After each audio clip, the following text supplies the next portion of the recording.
আর আমরা যদি আগামীতে সামনেই আমাদের ইলেকশন হবে, আমরা যদি বিএনপি আশা করি ভারপ্রাপ্ত চেয়ারম্যান আগামী রাষ্ট্রনায়ক হিসেবে আসবেন, যদি আমাদের ক্ষমতায় আসি ইনশাল্লাহ আমরা হাসপাতালে যত রকম সুবিধা দেওয়ার আছে আমরা ইনশাল্লাহ সুবিধাগুলো ব্যবস্থা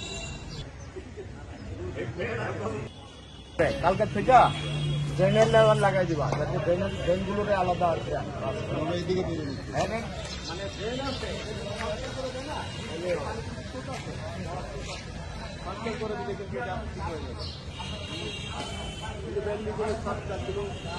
এটা কি পরিত্যক্ত বিল্ডিং? পরিত্যক্ত পরিবার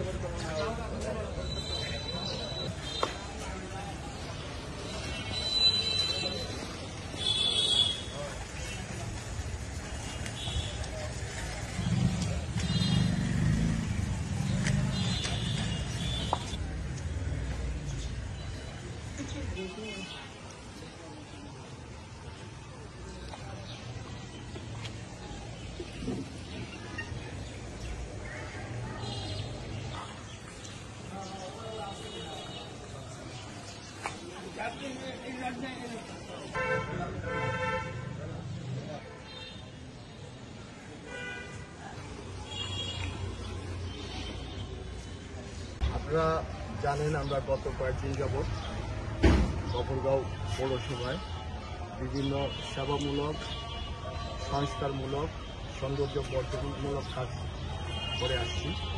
আমাদের ভারপ্রাপ্ত চেয়ারম্যান জনাব তারেক রহমানের রাষ্ট্র মেরামতের 31 দফা বাস্তবায়নের আলোকে আমরা এইসব কর্মসূচি করছি। তারই ধারাবাহিকতায় আজকে হাসপাতালে আমাদের কর্মসূচি চলছে। সকাল 7টা থেকে আমরা হাসপাতালের যে সকল অনিয়ম দেখতে পেলাম, অবস্থা দেখতে পেলাম এবং নোংরা আবর্জনা রাস্তাঘাটের যে অবস্থা দেখতে পেলাম, এটাকে অ্যাকচুয়ালি হাসপাতাল বলা যায় না। হাসপাতালে মানুষ আসে চিকিৎসা সেবা নেওয়ার জন্য। এখানে সাধারণ মানুষ আসলেও মনে হবে যে এই রাস্তাঘাটের যে অবস্থাপনা এবং যেখানে ময়লা আবর্জনা যেভাবে আছে এবং হাসপাতালের যে বিল্ডিংগুলো, স্থাপনাগুলোর যে চেহারা, এগুলো আসলে খুবই দুঃখজনক। ড্রেনেজ সিস্টেম নাই, অল্প বৃষ্টি হলে এখানে হাতে পানি জমে ওঠে। তারপর আপনার ভিতরে ময়লা আবর্জনা, ডাস্টবিন নাই, পর্যাপ্ত ডাস্টবিন নাই।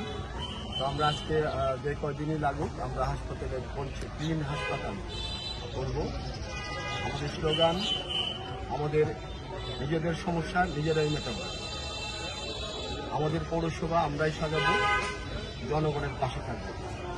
সেই জনগণের পাশে থাকার উদ্দেশ্যেই আমরা আজকে শুক্রবার দিন হাসপাতাল কর্তৃপক্ষ নিয়ে ইমার্জেন্সি বিভাগে কিছু চিকিৎসা সেবা চলছে, আমরা ওয়ার্ডগুলো পরিদর্শন করেছি।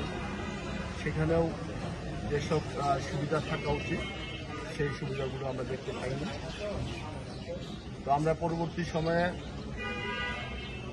প্রশাসনের সাথে কথা বলে এবং হাসপাতাল কর্তৃপক্ষের সাথে কথা বলে স্বাস্থ্য সেবার মান যাতে আরও দ্রুত উন্নততর হয় এবং জনগণ যাতে চিকিৎসা পায়। গফরগাঁও উপজেলা এটা বিশাল উপজেলা, 15টা ইউনিয়নে এখানে শত রোগী প্রতিদিন আসে। শত বললে ভুল হবে, হাজার হাজার রোগী প্রতিদিন আসে।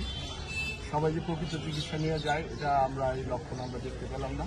আমরা এখানে ওটিটা এখানে যে অপারেশন থিয়েটার আছে, এখানে সিজারের রোগীগুলি জানতে পারলাম ম্যাক্সিমাম রোগীগুলোকে মাইসিং পাঠিয়ে দেওয়া হয় এবং এটা খুব বেশি কষ্টকর কিছু না যে এখানে যদি ওনারা চিন্তা করে যে এই রোগীগুলো মাইসিং পাঠানো দরকার নেই, কারণ একটা সিজারের রোগী, ডেলিভারির রোগী যদি মাইসিং পাঠানো যায় এদের জন্য খুবই কষ্টকর হয়ে দাঁড়ায়।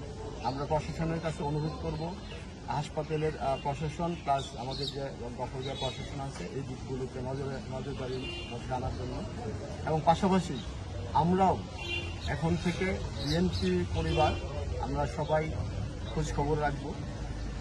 হাসপাতালে কি অনিয়ম আছে, কি কি বৈষম্য আছে, এগুলো আমরা সংস্কার করার এবং তার কর্তৃপক্ষের সাথে কথা বলে দ্রুত আশু সমাধান করার ব্যবস্থা নেব ইনশাল্লাহ। সবাইকে আমরা আমাদের